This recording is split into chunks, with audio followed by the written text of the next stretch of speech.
여러분, 예배는요 하나님께 대한 반응이에요. 예배를 여러 가지로 정의할 수 있지만 예배는 하나님께 드리는 반응입니다. 반응. 하나님은요 사실 거룩하시고 위대하시고 높으신 분이에요. 하나님은요 스스로도 영광스러우신 분이에요.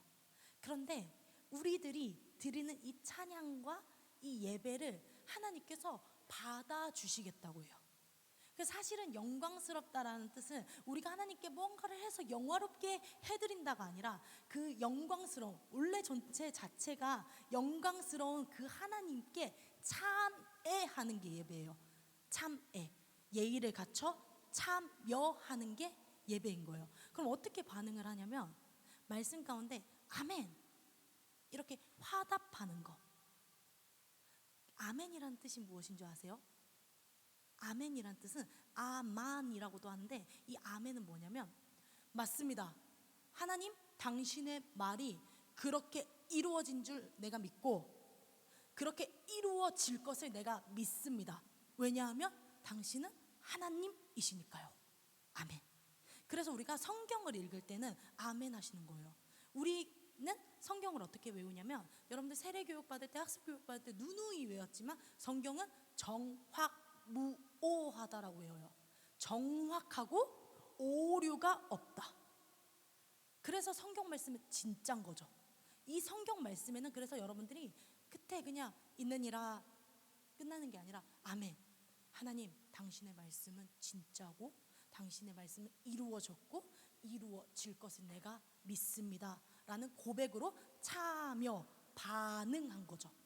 찬양할 때도 마찬가지. 여러분의 입술을 여는 게 하나님의 그 영광스러움에 참여하는 거고 여러분이 기도할 때 읊조리더라도 속으로 하더라도 하나님께 내 마음의 중심을 모으고 남의 시선을 보지 않고 하나님께 집중해서 내가 기도하는 그 순간 하나님께 반응하는 시간인 거죠.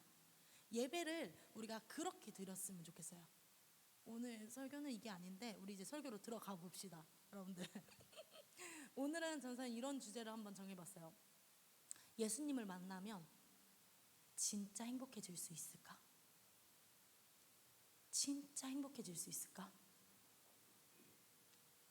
오늘은 여러분들과 하나님의 말씀을 들어가면서 한 가지 질문을 한번 드려볼게요. 예수님은 당신에게 어떤 분이십니까? 한번 마음으로 한번 생각해 보세요. 예수님은 당신에게 어떤 분이십니까? 대체적으로요. 어떻게 대답을 하냐면요. 예수님은 힘들 때 기도하면 들어주시는 분이에요. 그리고 어떤 친구는 이렇게 얘기해요. 솔직하게 말하면 잘 모르겠어요. 또 어떤 친구는 이렇게 얘기해요. 문제가 생길 때마다 기도하게 되는 분입니다. 그리고 어떤 이들은요. 성경 속의 인물들을 보니까요. 좋은 랍비어라고 얘기했어요. 랍비 번역하면 스승, 선생. 좋은 선생님이라고 생각했어요. 그리고 어떤 사람들은요. 조금 믿음이 있는 사람들은 이렇게 얘기해요. 하나님의 아들이십니다 라고 얘기해요. 여러분들은 예수님을 누구라고 생각하세요? 이거 굉장히 중요한 질문인 것 같아요. 교회는 예수님에 대해서 알려주는 곳이에요. 예수님을 만난 사람들은 진짜 행복해요. 그 행복에 대해서 오늘 나눠보려고 하는데 오늘 요한복음을 쓴 요한이라는 사람은요. 예수님의 12제자 중에 한 명이었거든요. 그 요한은요. 이 요한복음을 쓰면서 예수님은 이런 분이야 라고 소개를 해요. 우리 같이 한번 읽어볼게요. 시작.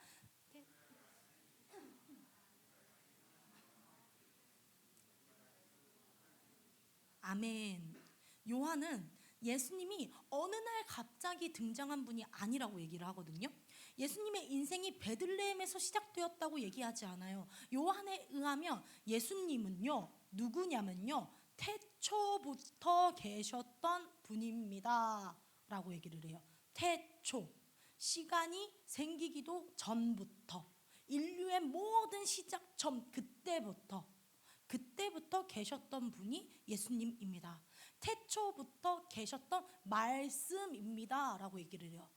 말씀은 예수님입니다 라고 얘기를 하고 있는 거죠. 다시 말해 예수님은 단순히 2000년 전에 태어난 위대한 성인도 아니고요, 말씀이신 분이에요. 말씀이자 하나님 그분 자체였다라고 요한은 기록하고 있어요. 여기서 주목하는 단어는 말씀이라는 거예요. 왜 예수님을 굳이 이렇게 어렵게 말씀이라고 적었을까? 이 말씀을요 번역하니까 로고스라고 얘기를 하더라고요. 로고스. 여러분 로고스라는 단어 들어보셨어요? 로고스는 어떤 거였냐면 당시 헬라 문화에서 로고스는 우주에 가득 찬 이치, 인간을 연결하는 지식, 세계를 유지하는 합리적인 구조적인 원리, 막 이런 것들이었어요. 이러한 사상이 지배하던 시대에 요한이요 이 헬라 철학의 로고스라는 그 단어를 꾸집어내서 예수님이 로고스야, 예수님이 말씀이야 라고 얘기를 하고 있다는 거죠. 근데 너희들이 생각하는 그 로고스의 진짜 뜻은 뭐냐면 세상에 가득 찬 이치, 그분이 바로 너희들이 궁금해하는 그분이 바로 말씀이신 예수님이야 라고 얘기를 하는 거죠. 위대한 철학자 플라톤은 이렇게 얘기해요. 어느 날 위대한 신으로부터 로고스가 우리를 찾아올 것이다.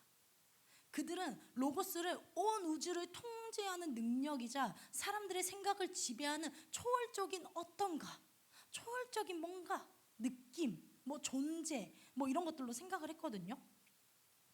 정리하면 인간은 스스로 참된 진리에 도달할 수 없고 신적인 영역으로부터 어떤 계시적인 전달이나 원리를 받아들여야 한다고 생각을 했죠. 그 당시 사람들이. 그 원리가 바로 로고스라는 거예요. 뭔가 애매한데 뭔가 초자연적인 뭔가가 있을 것 같은데 야 그거 그냥 로고스라고 부르자, 이렇게 얘기를 한 거죠. 흥미로운 것은요 정작 로고스가 뭐 인격인지 뭐 존재인지 실체인지 알지 못했다는 거죠. 그냥 합리적인 뭔가라고 얘기를 했다는 거죠. 오카는 목사님이라고 사랑의 교회 목사님이 계셨는데 그 목사님이 이런 내용을 적으셨어요. 로고스에 대해서 강해를 하시면서 그들은 그 당시의 사람들은, 모든 사람들은 신이 로고스요 로고스가 신이라고 믿었습니다. 그 의미를 알든지 모르든지 중요하지 않습니다. 그냥 로고스라고 얘기를 꺼내면 신을 얘기하는구나 라고 인식할 수 있는 세상 속에 그들은 살았습니다 라고 이야기를 해요. 여러분 흥미롭지 않나요? 너무 철학적이죠. 저는 조금 있어 보이죠. 굉장히 철학적입니다. 이 당시의 문제는 뭐냐면요, 사도 바울이 정확하게 지적을 해요. 사도 바울의 이야기를 통해서도 쉽게 발견하는데 사도행전 17장 23절 우리 같이 한번 읽어볼게요. 시작. 그런즉 너희가 알지 못하고 위하는 그것을 내가 너희에게 알게 하리라. 당시 아테네의 사람들이요 로고스의 세계관을 가진 수많은 철학자들이 있었어요. 수많은 사상가들이 많이 있었습니다. 그들은 나름대로 무엇을 말하냐면 뭔가를 갈망하고는 있는 거야. 여러분 그거 아세요? 인간이라는 존재는요 사실은 누군가를 우상하고 누군가를 섬길 수밖에 없도록 사실은 지어져 있어요. 나는 솔직하게 말하면 하나님을 섬기지는 않는 것 같거든요 라고 얘기할 수 있어요. 여러분 괜찮아요. 이제부터 알게 되면 돼요. 이제부터 믿으면 돼요. 근데 여러분 그런 사람들은 나는 우상이 없어요가 아니에요. 자세히 들여다보면 그런 사람들은 자신을 우상하고 있어요. 자신을 믿어요. 인간이라는 존재는 사실상 누구를 갈망하고 초월적인 존재에게 예배할 수밖에 없는 존재인데 이 당시에 로고스를 사람들이 나름대로 기대하고 기다리고 있었다라는 거죠. 그런데 문제는 좀 전에도 얘기했지만 누군지 몰라요. 뭔가를 갈망하고 뭔가를 느껴 신적인 뭔가가 있을 것 같아. 추후에 사후의 세계도 있을 것 같아. 근데 누군지 모르겠어. 어떻게 가는지 모르겠어. 어떻게 도달하는지 모르겠어. 그래서 바울이 아테네에 딱 도착을 했는데 그들이 새겨진 그 비석을 보고 이렇게 얘기를 하는 거죠. 세 번역으로 방금 읽은 본문을 읽어보니까 여러분이 알지 못하고 예배하는 그 대상을 지금 내가 여러분들에게 알려드리겠습니다. 여러분이 로고스라고 생각하는 그 세계, 그 사상, 그 로고스가 실제 존재하는 인물입니다. 존재이고 인격입니다. 그 로고스가 바로 창조주십니다. 그 로고스가 바로 말씀이십니다. 그 로고스가 바로 예수 그리스도입니다. 라고 이야기를 하고 있다는 거죠. 그리고 이러한 배경들 속에서 요한복음이 시작됐다는 것을 생각하고 우리 본문을 한번 다시 보면요, 태초에 말씀이 계셨습니다. 그 말씀이 하나님이셨습니다 라고 요한이 이야기를 하고 있다는 거죠. 결국 로고스는요, 구조도 원리도 아니라 인격 자체고 존재 자체였다는 것을 이야기해주고 있어요. 우리 3절 한번 같이 읽어볼게요. 시작.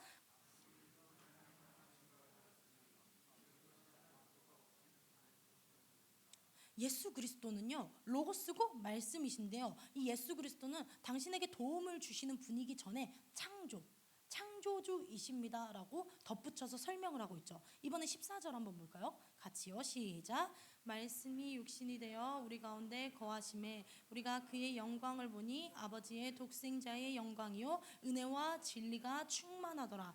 창조주이신 그분이요 지금 육신이 되어 이 땅에 오십니다 라고 얘기를 하는 거예요. 요한복음 1장은요 여러분 무엇을 말해주고 있냐면 예수님에 대해서 굉장히 자세하게 설명해주고 있어요. 여러분 예수님이 누구신가요? 라고 얘기했을 때 여러분이 대답을 하지 못했다면 여러분 요한복음 1장을 쭉 읽어보세요. 요한복음 1장에는 예수님이 어떤 분인지를 굉장히 자세하게 설명을 하고 있다라는 거죠. 창조주였어요. 그분이 근데 육신이 되어 이 세상에 오신다라고 얘기를 하셨어요. 그 말에는 많은 의미가 담겨 있지만 그 중에 하나는 바로 하나님이시고 만물을 창조하신 그 말씀이신 예수님이 우리와 같은 인간의 몸을 입고 오신다. 여러분 예수님이 인간이 되신 거 이거에 대해서 여러분들이 감격이 있으셔야 됩니다. 예수님이 인간이 되셨기 때문에 우리의 아픔과 연약함을 아실 수 있는 거예요. 세상 사람들도 날 몰라줘. 네가 내 마음의 아픔을 알아? 내 상처를 알아? 여러분 맞아요. 사람들은 잘 몰라요. 사람들은 다 몰라요. 여러분들의 아픔과 여러분들의 상처를요. 똑같이 경험해 봤다면 공감할 수 있겠죠. 하지만 다 같은 똑같은 시간을 살아가지만 다 다른 삶을 살고 있기 때문에 누군가는 여러분들의 아픔에 공감해주지 못하는 사람들을 만날 수가 있어요. 그때 여러분들이 무슨 생각을 하냐면 우울해요. 허망해요. 허탈해요. 근데 여러분들 그게 여러분들에게 위로를 드리고 싶은 건 당연해요. 아, 왜 난 맨날 우울한 거야? 아, 왜 난 맨날 그런 거야? 아, 여러분들 당연한 거예요. 그때가 바로 하나님이 여러분들 사인 부르시는 거예요. 봤지? 사람들이 너한테 공감 못하지. 근데 나는 공감할 수 있어. 왠 줄 알아? 난 너를 사랑해서 내가 시간의 지배를 안 받는 내가 시간 속으로 들어와서 너의 아픔에 공감하고 싶어서 이 땅에 왔기 때문이야. 이게 여러분들 육신이 되었다라는 거에 깊은 의미인 거예요. 예수님 단순히 사람이 됐대가 아닌 거예요. 사람이 되셨다는 것은 사람이신 여러분들의 그 아픔과 상처에 뭐든지 이해하시고 공감하실 수 있는 분이 예수님이라는 거죠. 그렇다면 여러분들 이게 여러분들에게 소망이 되지 않겠습니까? 우리 너무 잘 먹고 잘 살아. 우리 너무 부족하지 않아. 근데요, 여러분들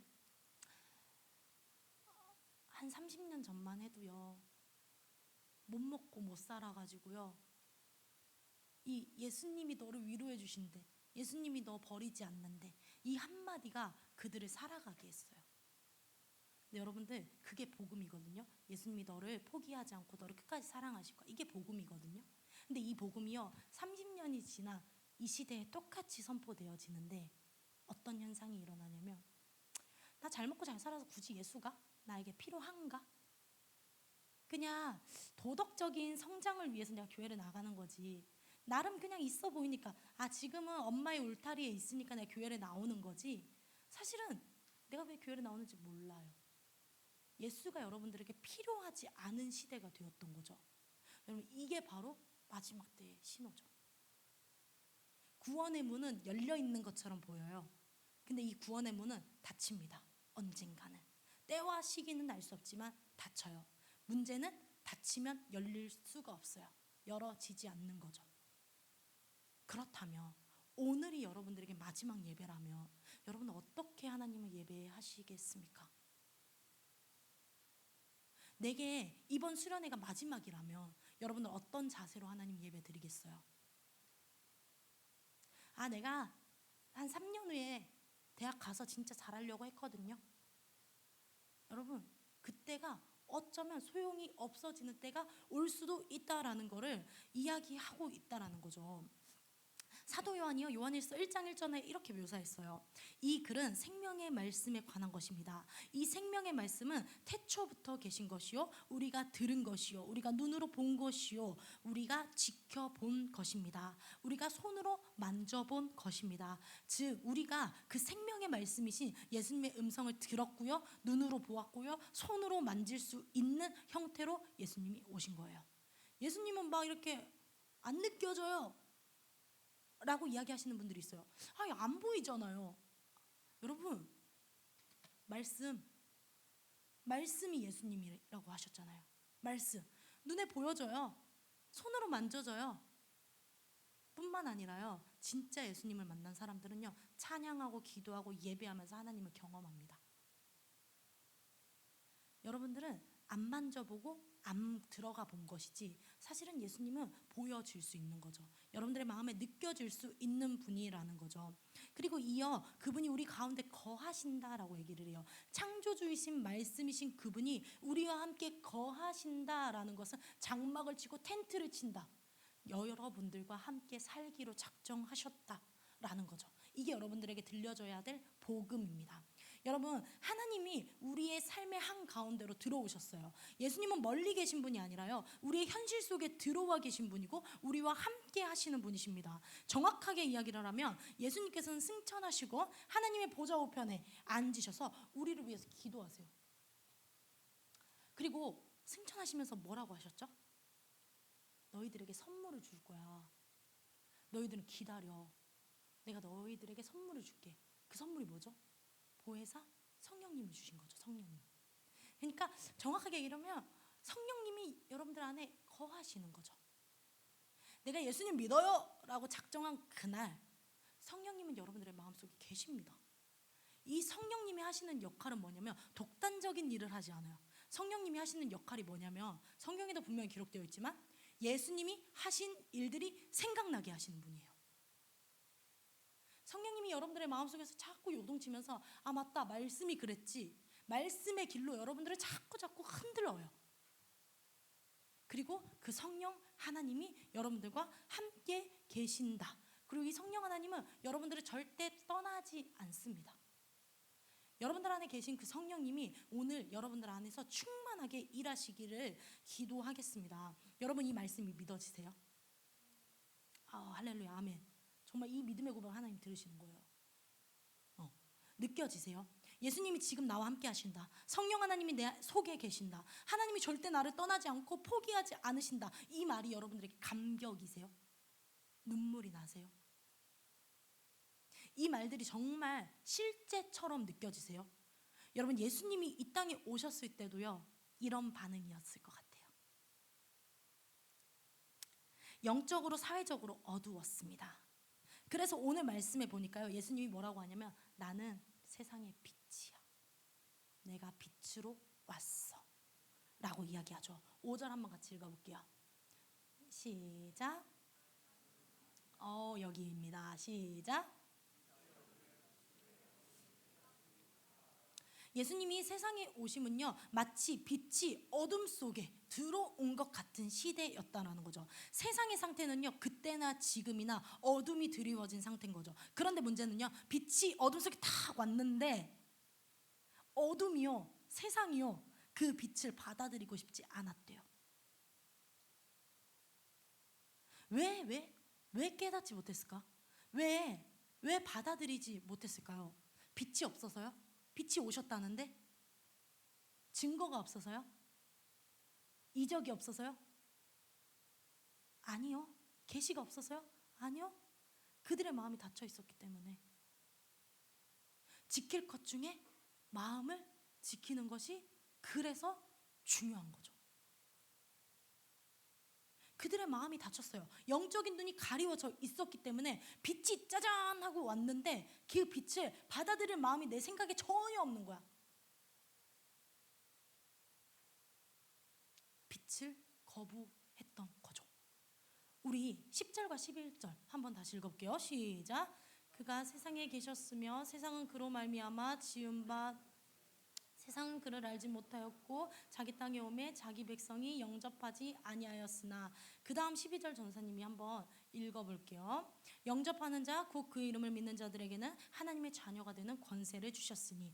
여러분, 빛이 세상에 지금 왔습니다. 그런데 빛을 거부한 자들이 있다고 했죠. 근데요, 반대로 빛을 받아들이는 사람들도 있었습니다.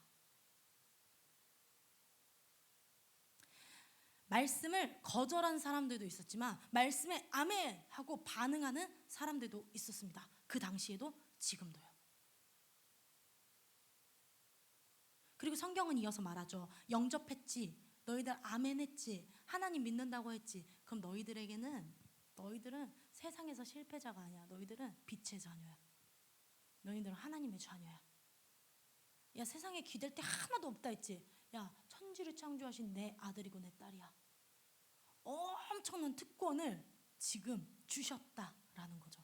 인생의 주인이 바뀌게 되었어요. 여러분, 이제 말씀을 정리할게요. 오늘 조금 어렵죠. 말씀이 좀 어렵죠. 그래서 전사님이 한 이야기를 하고 말씀을 맺어볼게요. 사랑이라는 친구의 실제 이야기인데요.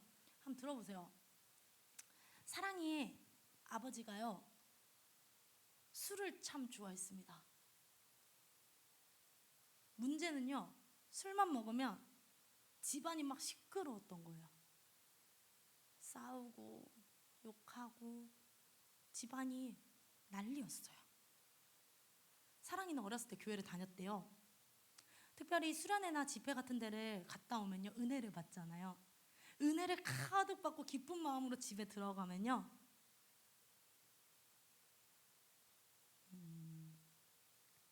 그 집이 난장판이 되어 있는 거예요. 그래서 사랑이는요, 집에 와서 방 문을 잠그고요, 이불 속에 들어가서 매일매일 울었습니다.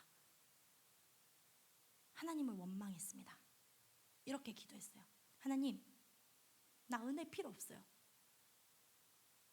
내가 교회 다녀서 사탄이 역사하나 봐요. 그냥 나 교회 안 다니고 은혜 안 받고 우리 집이 그냥 조용했으면 좋겠습니다. 더 이상 은혜 필요 없어요. 그렇게 마음에 사랑이의 학창 시절에 아버지에 대한 원망과 미움이 가득했대요.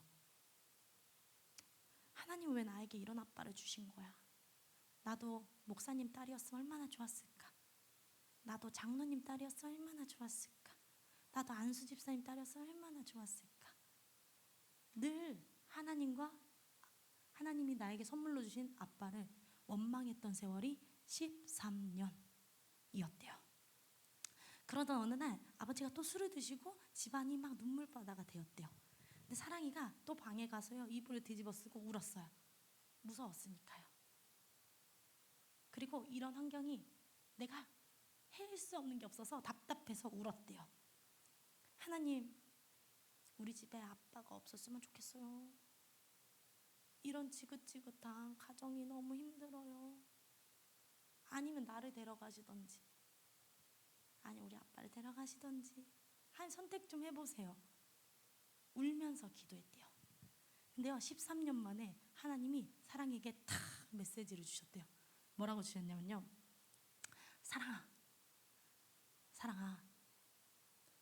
내가 오늘 너희 아빠 진짜 데려가도 괜찮겠니? 사랑이가 이 질문 앞에요, 정신이 탁 차려졌대요. 그리고 하나님한테 죄송하다고 기도를 했대요. 하나님, 잘못했어요. 지금 아빠를 데려가시면요, 아빠는 하나님을 몰라서, 복음을 몰라서요, 지옥에 갈 게 너무 뻔해서요, 먼 훗날 내가 하나님 앞에 섰을 때 하나님, 나 너무 힘들었어요. 하나님 다 아시죠? 라고 이야기하는 게 너무 모순적이지 않나요? 마음으로 미워하는 것도 살인이라고 했는데 내가 13년 동안 아버지를 마음으로 미워하고 살인했어요. 하나님 잘못했어요. 나는 입으로 더 이상은 그런 기도 안 하겠습니다.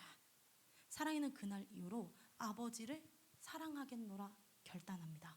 그리고 사랑이는 그날 이후로요, 월요일은요 자신만의 가족 데이를 정하고요, 월요일마다 집에서 청소를 해요. 여러분들의 시절입니다.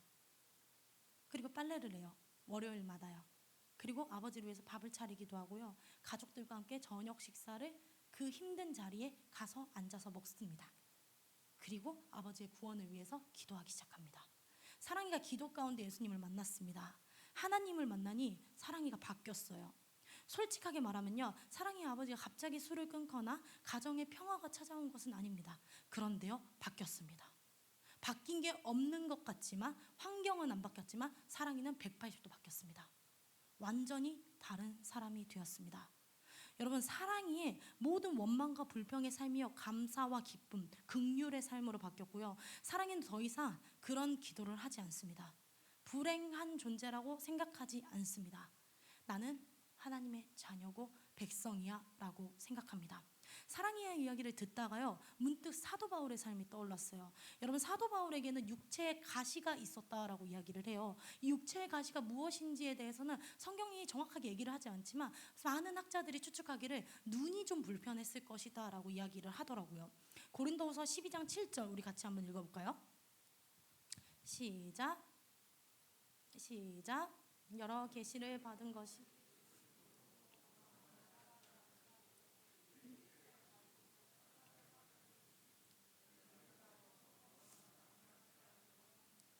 사도 바울이요, 받은 계시가 너무 크대요. 사도 바울이 육체의 가시를 하나님 없애주세요라고 몇 번 기도했게요.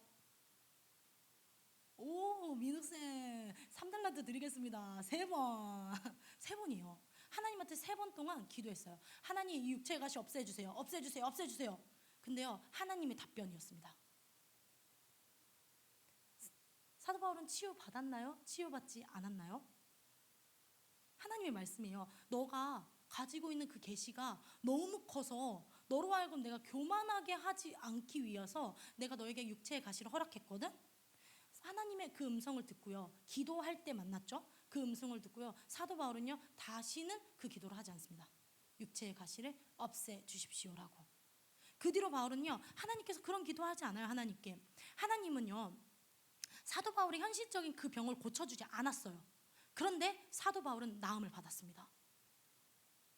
현실적으로 바뀐 게 없어요. 근데 바울은 기도 속에 하나님의 음성을 들었고, 하나님의 음성을 듣고 하나님을 만나니 모든 게 바뀌었습니다. 여러분, 사랑의 이야기 결말이 어떻게 됐는지 궁금하지 않으세요? 하나님의 때에 사랑의 아버지가 교회를 나갔습니다. 실제 이야기예요. 그리고 술이 끊어졌습니다. 이유 없어요. 그냥 술이 먹기 싫었대요. 가정에 평화가 찾아왔어요. 가정은 눈물이 아니라 기쁨으로 변하게 되었어요. 그리고 지금은요, 좋은 교회에 아주 멋진 집사님이 되었습니다. 여러분, 그 사랑이가 누구냐면요, 전도사님이에요. 전도사님입니다. 그 사랑이가 전도사님이에요. 전도사님의 삶의 간증입니다. 여러분, 전도사님이 이런 고백을 친구들에게 하는 이유는 단 하나밖에 없어요. 여러분도 하나님을 만나면 변화될 수 있다. 너희들도 기도하면 행복해질 수 있다. 너희들도 찬양하면 하나님이 세상이 줄 수 없는 평안을 너희에게 주신다. 너희들의 기도는 하나님이 침묵하시는 것 같지만 하나님은 다 듣고 계신다. 너희들의 기도는 하나도 땅에 떨어지지 않고 하나님이 듣고 계시고 하나님의 때에 응답하신다. 여러분들 기도하셔야 되는 거예요.